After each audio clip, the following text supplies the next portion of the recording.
Okay, shalom, ladies. Here we are in the continuation of Rabbi Ginsburgh's book, Living in Divine Space. And today we're going to enter the second of the 6 duties of the heart and begin to learn what that's about. And I did put in the chat box the 6 duties of the heart, and maybe I will include that in the description of the continuation of the class. So what we learned before of the first constant commandments of the 6 commandments that build this divine space around us is that we're meant to believe in the existence and the providence of God. And now the second commandment, and that's the first commandment of the 10 commandments also. Now the second commandment goes along with it. We're just going to put that up for one moment. We'll just flash the second commandment where we're going to begin today. No, oh no, that's not the right thing. Okay, sorry about that. Here we go. Technology. This one. Right. Okay, so we did say, one second, I just need to mute everyone. Okay, here we go. Okay, so we did say that all of the 6 constant commandments are framed in a pasuk, in a phrase from the Torah. And this one is about that you shall have no other deities, no other powers before me.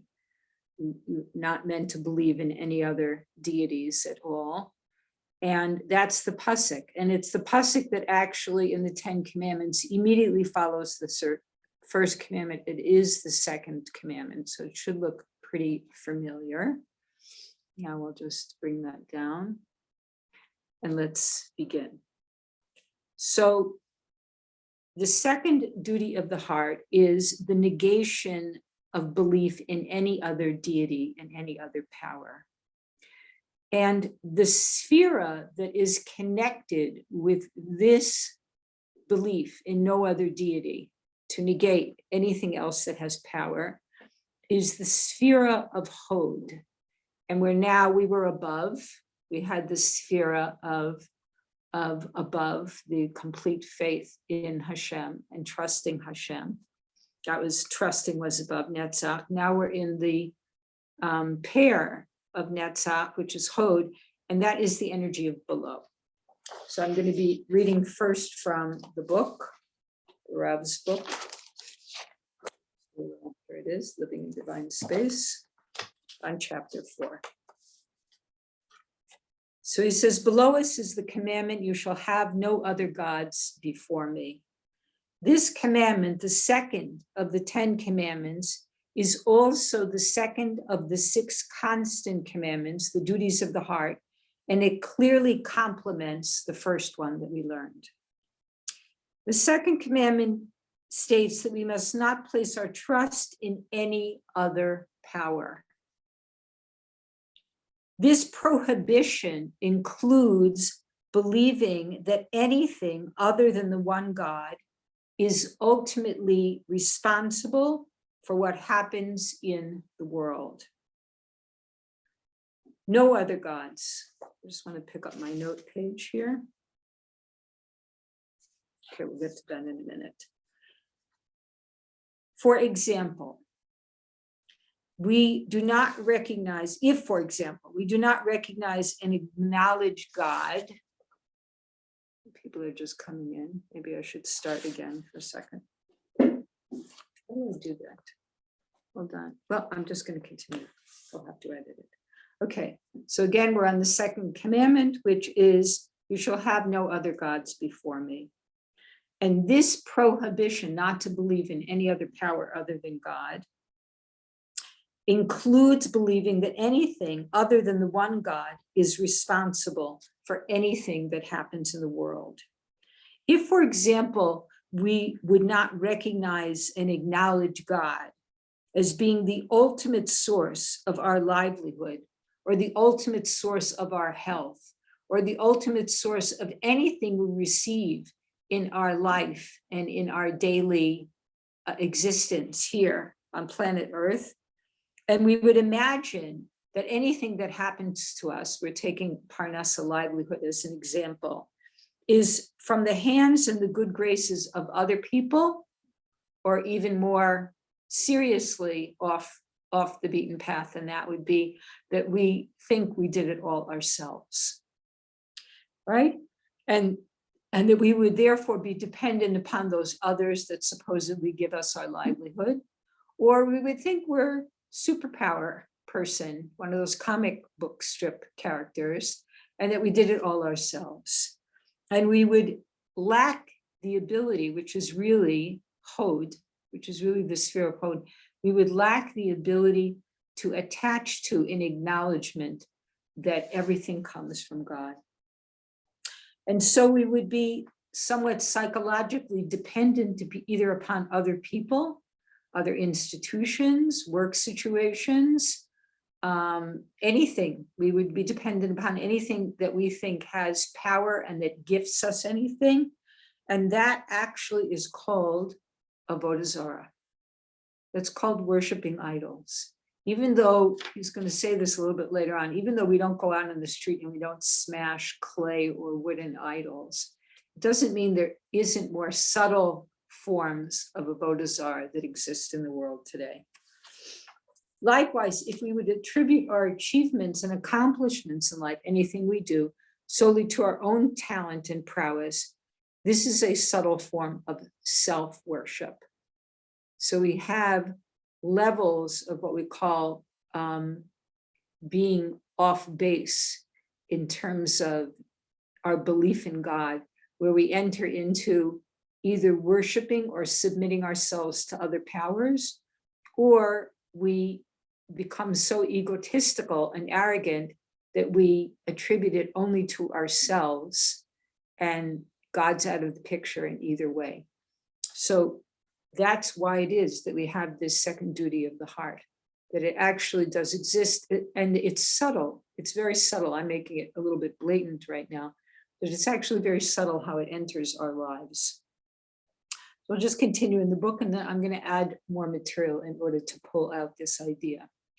Moreover, this commandment, do not believe in any other deities or any powers, only in Hashem, implies that we should not imagine that there is an ultimate reality in what we experience as worldly causation. And on the note in that, it says, this includes us not believing in any spiritual forces present in nature, or we should definitely not believe also in any manipulated forces by the human psyche, which are called things like divination, witchcraft, superstition, the Torah prohibits us from that. That's this negation. That would be worldly causation. It's true that God created nature with its laws and cause and effect dynamics, but it is God who controls these forces, and it is God who creates them and manifests them basically for our benefit. But we're not meant to mistake that just because the sun rises in the sky every morning, that the sun has some power of its own. And originally, when avodah zarah developed in the world, in the original creation of the world, everyone believed in the one God. That's all. It's just in Old Milvato, there was just God. But as they saw the forces, especially the heavenly forces like the sun and the moon and the stars, having daily influence over their lives, so they made the mistake of thinking, oh, these are also like powers.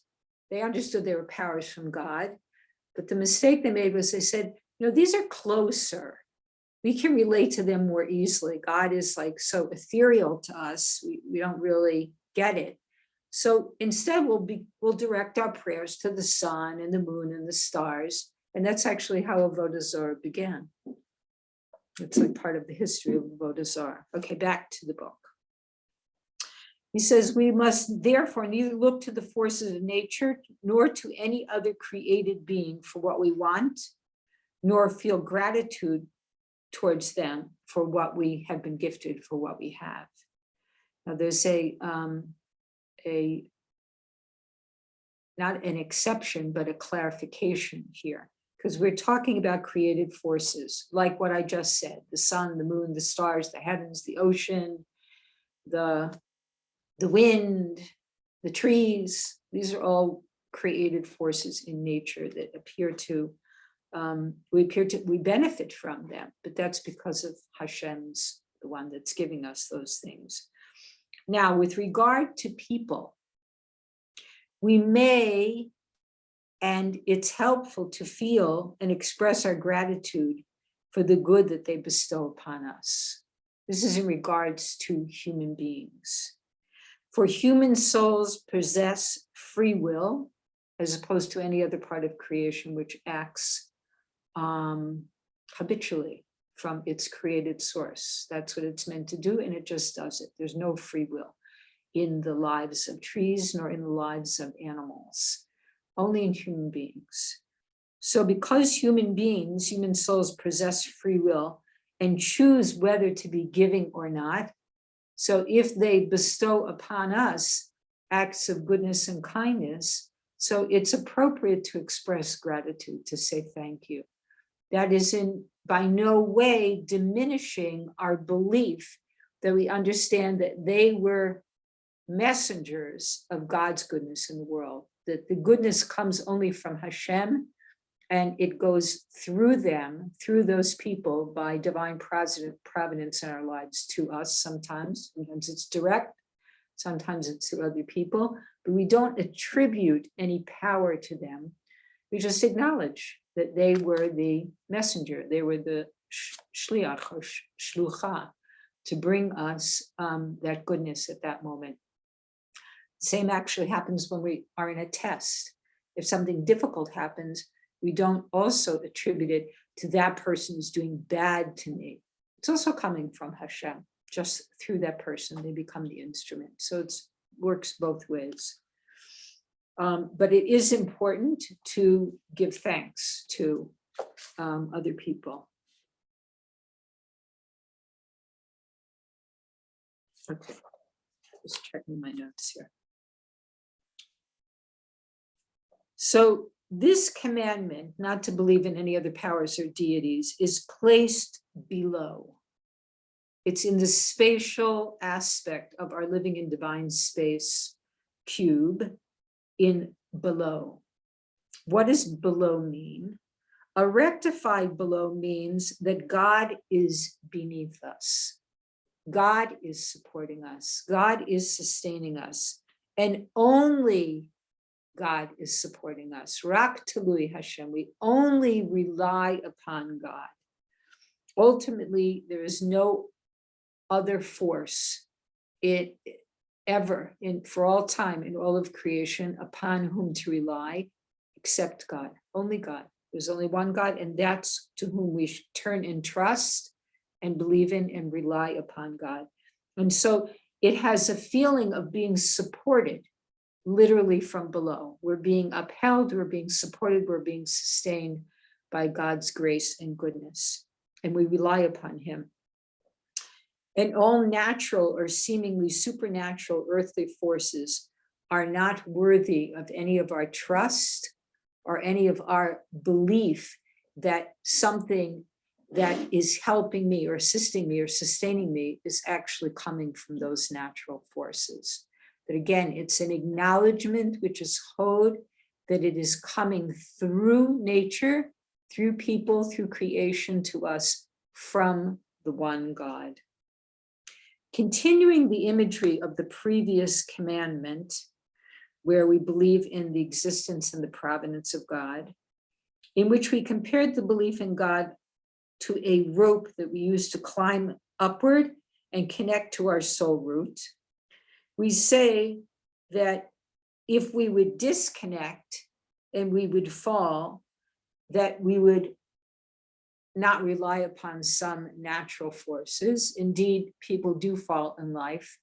And the one to turn to in prayer when you're falling off of anything is also only God, because it is God that upholds us and helps us and saves us and sustains us.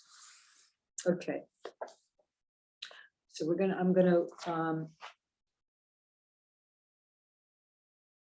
right.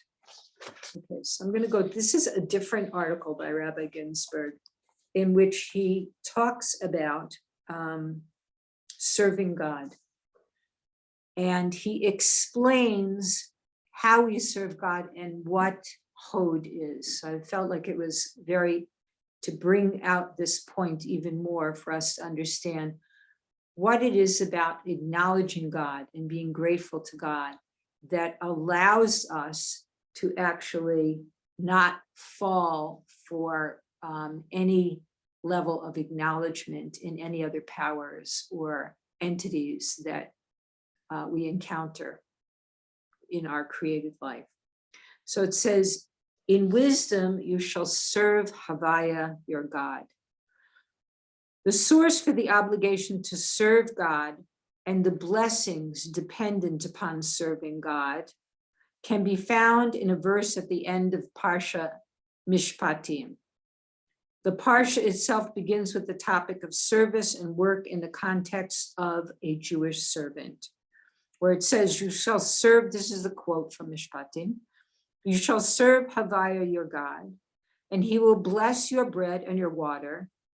And I, Hashem, will remove illness from you. Women will not miscarry, nor will there be infertility in your land, and I will fill your days.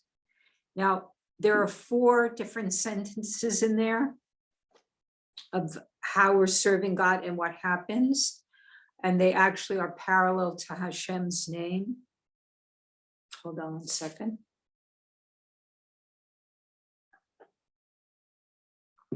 So we'll just briefly go over them. The Ibn Ezra notes that these 2 verses contain 4 blessings. So we can easily see that they correspond to the 4 letters of Havaya, God's essential name. Although this is not the main topic, we'll look at this beautiful correspondence. The first 2 blessings correspond to the final 2 letters of Yud K and Vav K, and are in the first verse. God will bless your bread and your water corresponds to the second Hey in Hashem's 4-letter transcendental name, and to the Sphira of Malchus. And it represents the responsibility to provide what our needs, our basic needs, food, livelihood, shelter to people. And this is the most basic need people have, right? That will be nourished. And the phrase is, and I will bless your bread and your water. And then the second phrase is, I will remove illness from you. And this corresponds to the Vav in Hashem's name and the Sphira of Tiferet, of beauty, of Rachamim, mercy. Bodily illness is related to this Sphira, which represents the body itself, and any illnesses that come into being in terms of what we encounter in life. And these are 2 of the features of this model that arranges things according to the name of Hashem. So those are the first 2 blessings. And the next blessing, nor will there be infertility in your land, corresponds to the mother principle, the sphere of Bina, and is the first Hey in Hashem's name. And this is the one that is probably the most interesting, the final blessing of those verses in Mishpatim. And I will fill your days. And I will fill your days is the end of that blessing in terms of that you shall serve Havaya, your God. This is all about serving God. So the very end is the phrase, and I will fill your days. And this corresponds to the Yud of Hashem's transcendental name, Yud K, Vav K. And it corresponds to Chachma, to wisdom. Now this is the part where it's important for us to understand. A long life is characterized by having many days filled with light, meaning divine revelation, and is the subject of the verse, and God called the day light. The revelation of divine light is the essence of the sphere of wisdom. And this essence of the wisdom in the world is what brings us new insights every day and new connections to Hashem.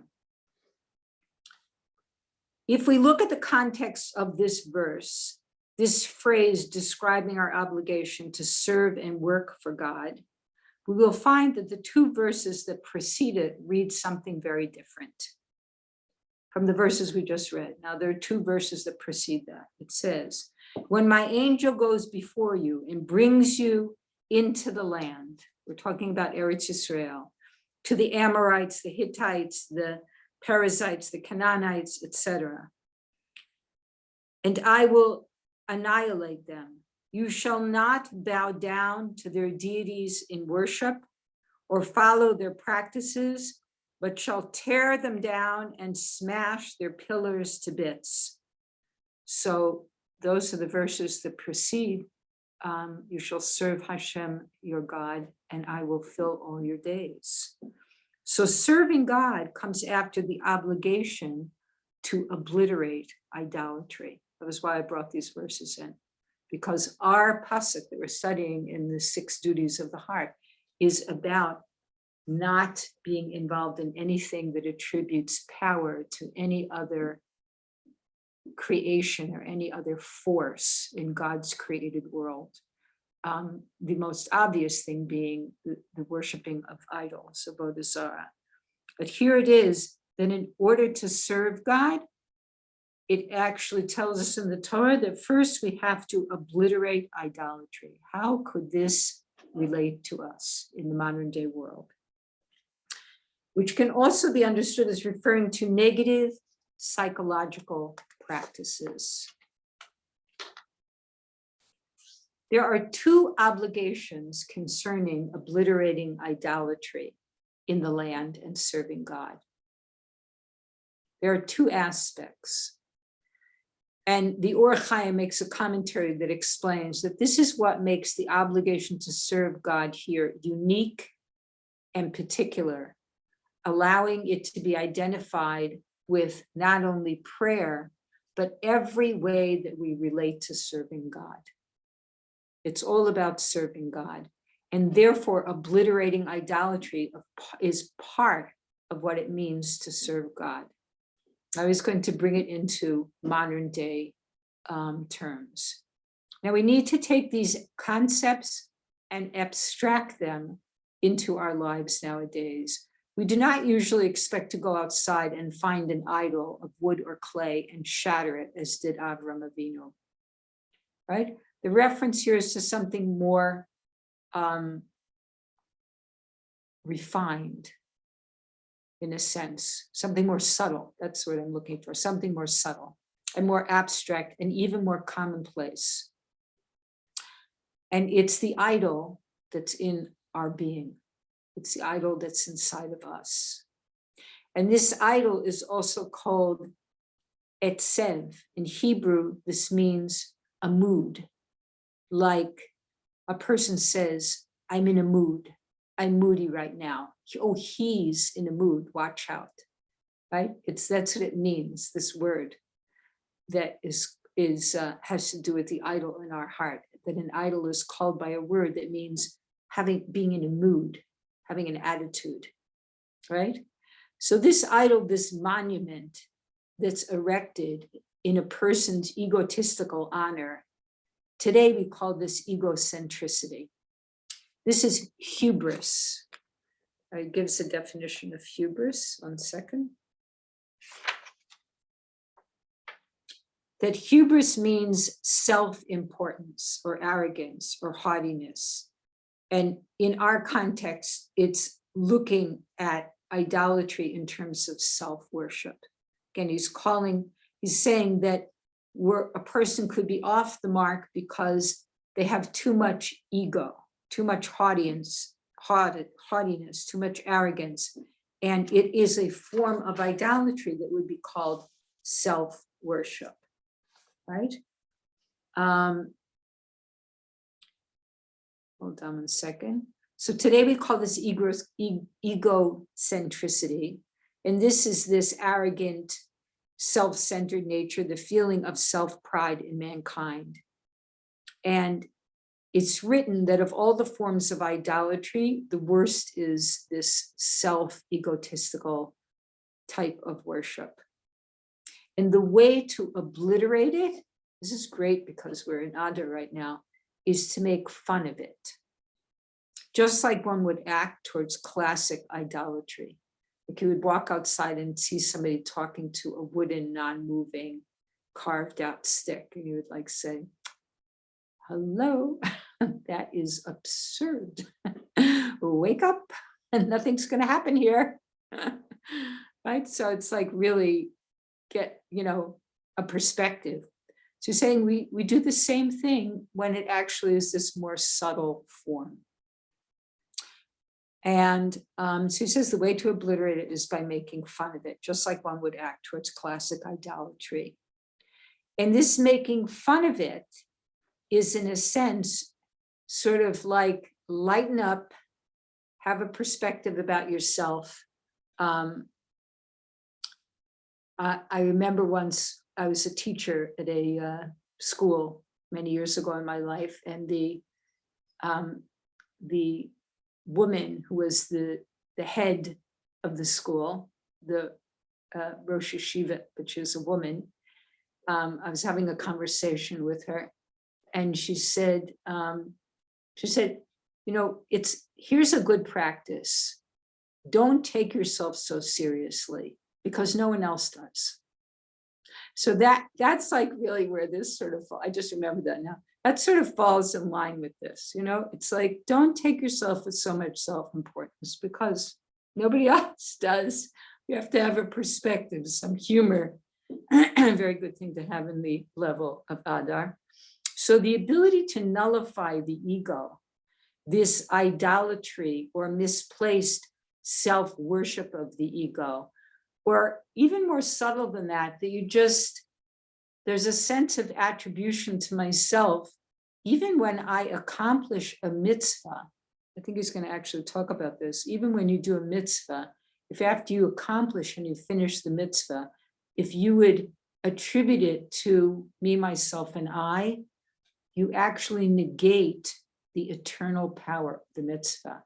It stands for what it is as an action in the now, but it doesn't carry with it the potential eternal power of the mitzvah. If you would fall into the trap, let's say, of attributing it to yourself. I myself did this. So there's always this aspect of Hode, of acknowledging God, which we'll get to more in the continuation.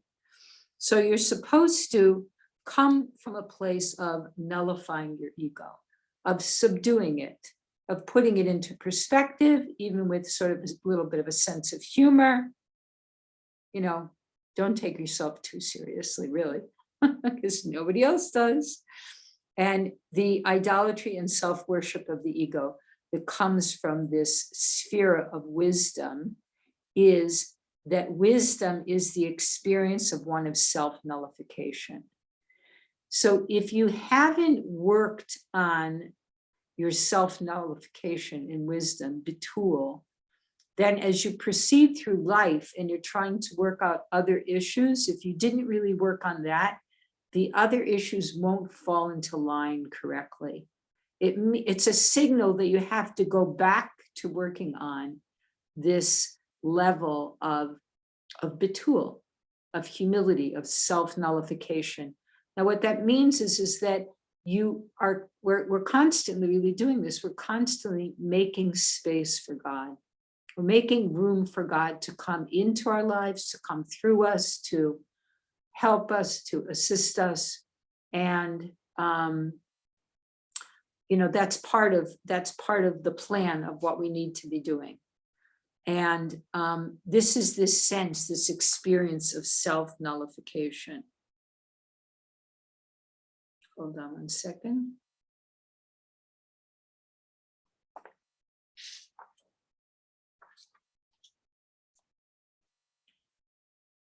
So this is a key and central concept, that the notion of submission or nullification or lowliness needs to come into place in order for us to serve God. That these tools that Hashem gives us of shiflut, of bitul, of submission, of nullification, of lowliness, are there in order for us to put our ego, our animal soul, into a proper perspective. And only when we have obliterated any sense of attributing anything to external powers outside of us, or our own self distorted perceptions that we have the power to do anything, that are we actually able to serve God in the way that we're meant to serve God. So this is this level of, we have to attach to this, and this is what will disperse any mistaken hubris, he calls it, arrogance or self-importance or egocentricity. And so that is part of how one has to serve God. And I felt like that was really important, since the first duty of the heart is about serving God, about acknowledging God's existence. And the second one is to negate that any other power exists. So let's go back to understanding more about Hode. What is Hode? Since this below space of negating other powers, other deities, falls within the sphere of Hode.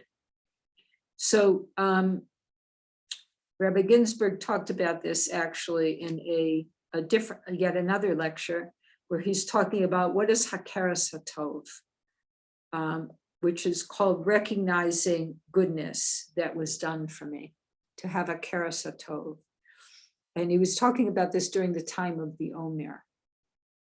And he said in the books of Musar, Hode of Hode, Lag BaOmer, Hode Shabachod, is known as Hakeres HaTov. That's what people call it. They call it this level of Hode Shabachod, gratitude within gratitude, acknowledgement within acknowledgement, thanksgiving within thanksgiving, is called Hakeres HaTov. Hakeres HaTov is recognizing the goodness that was done for me. Who did the goodness for me? God. God. Everything comes from God. Everything that enters my life, every moment, every breath of life is from God, HaKodesh Baruch Hu. Usually doing a goodness, a giving, a kindness, as we understand it as human beings, is called chesed, loving kindness, right? Giving. And this is the first of the emotive sphirot, of the duties of the heart, not of the duties of the heart, of the midos of the heart. We have a supernal consciousness, keter, then we have chachma, bina, and dat, wisdom, understanding, knowledge, which are intellectual. And then we start out with the midos of the heart, which start with chesed, gevura, tiferet, netzach, hod. 5 levels between chesed, loving kindness, and hod, acknowledgement and thanksgiving, acknowledgement of God. So he says, usually doing a goodness is called chesed, kindness. This is the first sphera. And hod is the 5th and the last. In a sense, it's called sealing chesed. When we reach hod, we are in a spiritual, energetic situation of we're putting a sealing, we're putting a mark of good approval onto chesed, because we reach Hod Shabachod. Why Hod Shabachod? Because Hod Shabachod is acknowledgement. Acknowledgement that all that comes from Hashem, all that I receive comes as a gift and a giving from the goodness of Hashem and the grace of Hashem. And since wisdom, das, which sits right above the emotional sphere of the heart, is called the key that includes the six, which six, the duties of the heart, the midos of the heart. Das is known as the key that includes them. In fact, it's Das that gives birth to the six emotions of the heart. So therefore, the understanding is that the essence of wisdom, the essence of Das, is knowing to give thanks. Let's just repeat that, because that's probably the key phrase in today's class.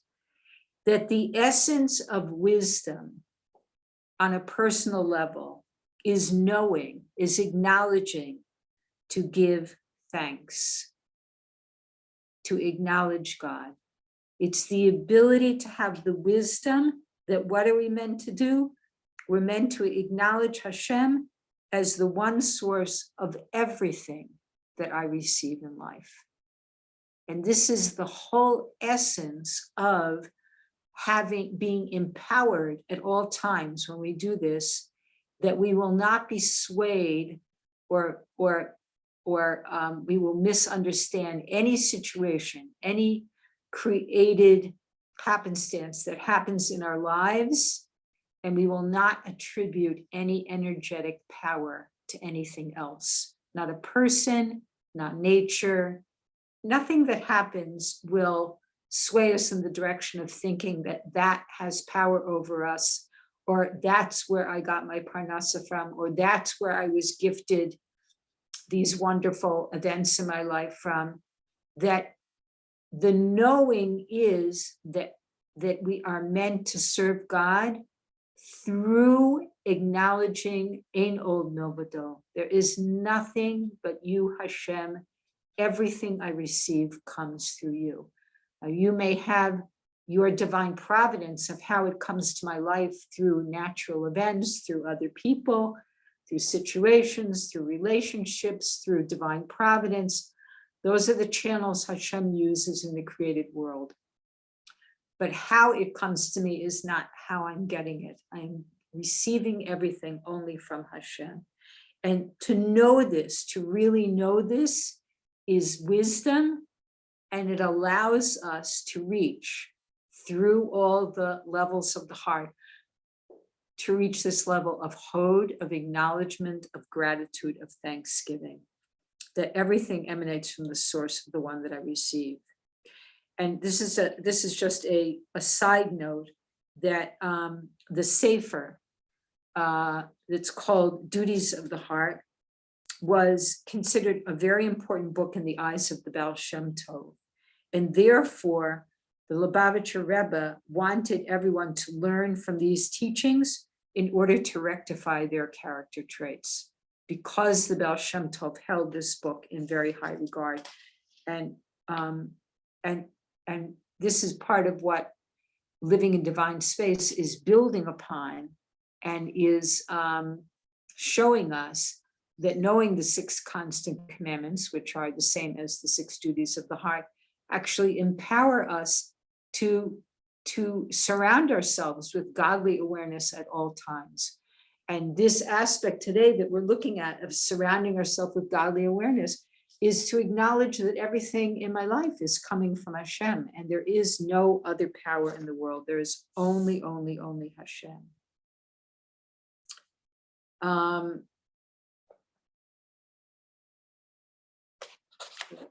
Now we're going to go back to the book. Okay, so by constantly doing what we've been talking about, by constantly eliminating any confusion, any thoughts of that there is any power operating at all in my life, only God, right? And so therefore what we're doing is we're eliminating any mixed loyalties or foreign allegiances. And when we do this, when we nullify completely any other acknowledgement of any power in our life other than God, a deity, or we're loyal to our boss, thinking that our boss is really giving us our livelihood, and Hashem is sort of on the side. That's it, mixed loyalties.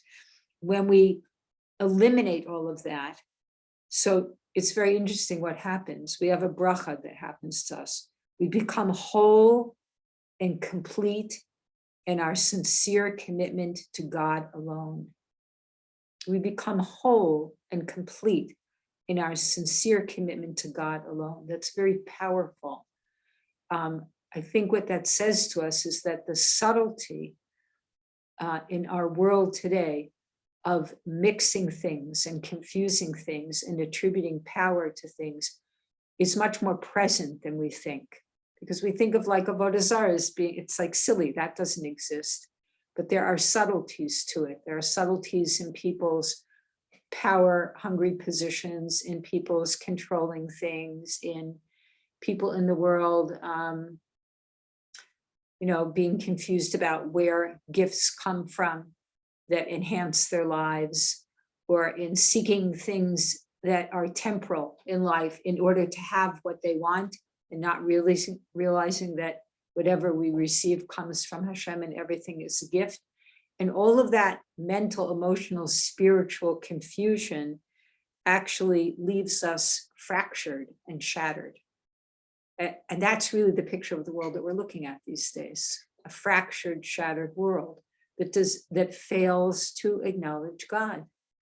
But when we work to acknowledge God in our lives, the bracha that comes with that is that we feel whole and complete in our commitment to God alone. And this sincerity is called tamimus. And it is the inner experience of the divine power of Hode. To be tamimus, to feel tamimus, to be able to be tamimus, sincere, is the inner emotional, spiritual energy of being Hoda, of giving thanksgiving. Throughout the Torah, the attribute of sincerity is linked to the verb to walk. And it gives a few phrases and quotes, as in, he who walks sincerely, or as in, happy are those who walk on the sincere path. We walk on the path of life on earth below. And in Kabbalah, walking is associated in particular with the left leg, as the left leg controls the sense of walking. We've been talking now about, we started out really with our belief in the existence and divine providence of God, that there is only God in life, and our belief in that's netzach, that's the right leg. That's being victorious and trusting God. And then we went immediately today in the second constant commandment to the left leg, which is Hode. A person can only walk with two legs. It means that it's as opposed to the arms where one arm could reach out and do something separate, the right arm separate from the left arm. The energy of walking, which has two concepts to it. Olech, to walk, is cognate, is related to the word halacha, the laws of the Torah. So to go on the path of God, to walk on the path of God, means to walk in the path of God with halacha. And it also means, what was the second one? That that we walk, when we walk, although we might step out with our right foot, let's say, like step up to the task or put your right foot forward, we go with trust in God. We move out into the world through trusting in God, Netzach Yisrael, and we're going to progress forward, and we're going to progress in life. We're actually going to walk forward in life, right? Any level of progression is walking. So we think that we're putting our right foot forward, and we are. But behind the right foot, in the quiet background of the right foot being put forward, of us being netzach, to go out of ourselves and do what we need to do in Hashem's world, is the push off of the left foot. In other words, we really actually don't walk with our right foot alone. We walk with our right foot that gets a lift from the left foot. And what is the left foot? It's acknowledging God. So that every success, everything that we initiate in life to do, to be netzach, to create endurance and to succeed in our mission and to trust God, and we go out and do it, that's coming from that in the background, in the core, that we're acknowledging Hashem. And that's the left foot that pushes off with the right foot. And that's why it says that we walk on the path of life, which is connected with Hode. It's in particular, walking is associated with the left leg because the left controls the sense of walking. That's what I just described. But literally when we walk, it's the left that pushes off and engages us in initiation and in progress. And this left is the power of Hode, which is the spatial parameter in our cube of below. And it is simply what we said before, our sincere commitment to acknowledge God and that all that we get is from God. And this is a very special gift that when we acknowledge God, that we're empowered to really be whole and to be happy on this sincere path. So that's actually the second duty of the heart and the second commandment. In here, we're not going to go into a new chapter. We're going to stop this part of the recorded lecture. Walking sincerely on the path. Hold on.